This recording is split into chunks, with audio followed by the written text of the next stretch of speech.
هیچ روز که من میگم یعنی همین امروز صبح هم اتفاق شاید افتاده باشه، یه داره میافته امروز، که اسرائیل عنوان نکنه که ما اگر نیاز باشد از ایران علیه ایران از بمب هسته‌ای استفاده میکنیم.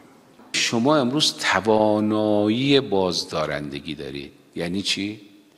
یعنی قدرت دارید تو طی یک زمان کوتاه غنیسازیتون رو به 99% برسونید. قدرت این رو دارید که اگر نیاز بود پدیده شکاف رو کنترل نکنید، یعنی بدید تو سرجنگی بره هر کاری میخواد بکنه. قدرت این رو دارید که گسترش بدید و بهره گیری کنید، بیاید چرخه سوخت رو که نیاز دارید برای این کار کامل بکنید. این اتفاق رو ما میگیم حق مسلم. ایران نیاز داشت برای دفاع از این حق مقاومت بکنه، بجنگه، بایسته تا بتونه از آیندگان، از حقوق آیندگان دفاع بکنه.